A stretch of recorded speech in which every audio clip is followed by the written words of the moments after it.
Hello all and welcome to the Captain and Entertainment book review of the first James Bond novel, Casino Royale. You'll have to ignore the stupid dog that's barking. You can't control them if you can hear it, so sorry about that. But this is the first James Bond novel written by Ian Fleming.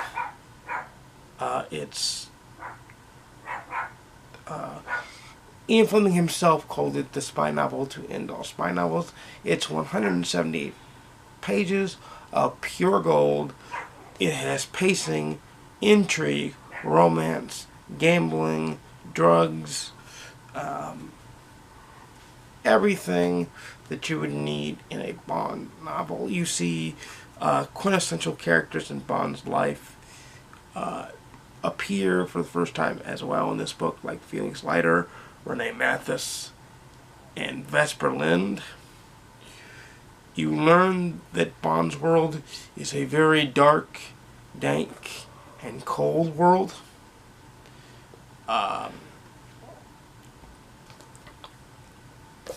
It is a great novel in the sense that it has pretty much everything that you come to expect from a James Bond novel.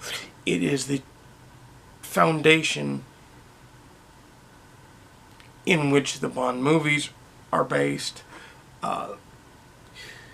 The only thing that I would say ages this book is the fact that they play high-stakes baccarat instead of a more current card game like Texas Hold'em Poker or something of that nature. It's high-stakes baccarat instead.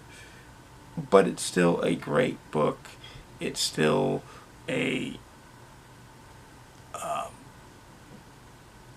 venerable read with important scenes, fully fleshed out characters who are important and dark. Bond himself is dark. You see Bond at his darkest point. You also see Bond. Fleming does something that's very, very impressive in making Bond a veteran agent from the get-go. He is a 00 by the time the start of the book, but he's just gotten his 00 license to kill status. But he is already a veteran agent who's been around the block. He's not a rookie. He's not too young. He's in his mid to late 30s, early 40s, or thereabouts in the book. And so therefore, he's weathered. He's worn. He's beaten. He gets angry that the British government sends Vesper Lynd as his liaison, our partner, to kind of watch what he does, because as he says in the book, he works better alone. He's a loner. He is everything that you come to expect.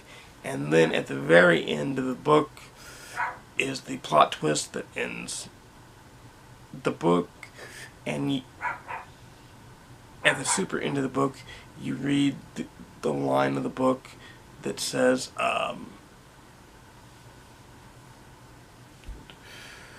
he calls into his handle and remarks that the bitch is dead. And that's my favorite line in the whole book, because you see him become this cold, calculating monster.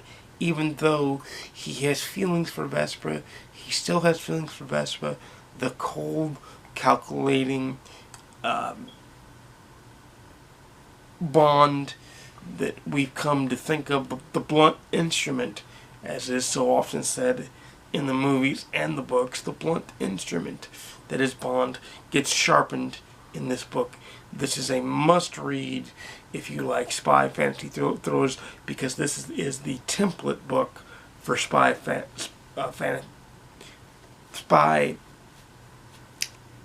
real-time thrillers. This is the template. Later on, somewhere down the road, I will review John le Carré's series book by book, and those are the antithesis of this. But this is an amazing book, an amazing series. It has everything. It's easily done within one sitting because it's 178 pages. The next book in this series is Live and Let Die, and I'll review that book when I get to it. These are rereads for me, but I'm enjoying the reread because it's been about 14-15 years since I've read Casino Royale, and these are amazing, these are excellent, and these should never be forgotten. These are timeless classics that truly do stand the test of time. A full endorsed 5 stars for this book. Everyone should read this book because matter of fact, this is the Bond novel that if you're going to read it in a college course, this should be read in college courses because this is the quintessential spy novel. This is where it began. Oddly enough, like I said earlier, Ian Fleming said he wanted to write the spy novel that ended all spy novels. However, I think he created the spy novel that started all spy novels. Because before then, spy novels were kind of hit and miss. Even admittedly, some of the research and history I've done for spy novels, they were hit and miss, and they weren't very good. But these set a template for what spy novels should be. And spy novels nowadays, like your Jack Reachers, your Jack Ryan from Tom Clancy, your I can't think of any more right.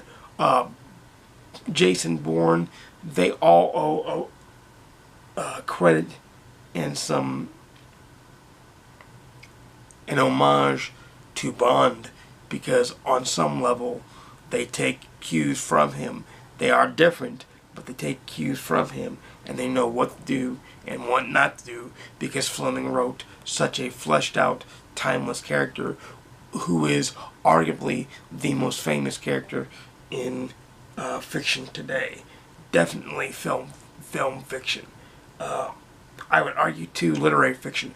And the literary Bond, just for those who don't know, the literary Bond is much darker. It's much more, he carries more weight. Every time he kills, he feels it. It's not just, oh, I have a license to kill, I'm going to shoot this person, that person, this person, that person. It's, that's why he drinks, is because each kill weighs on him as a human being. Like, he can't fully separate himself from killing people. He even says so in the book that he doesn't know how much more he can take it, that he may not have a soul left if that's the case. This book needs to be read. This book starts the series. And if you like this book, you should continue on in the series. I'll see you all in the next video.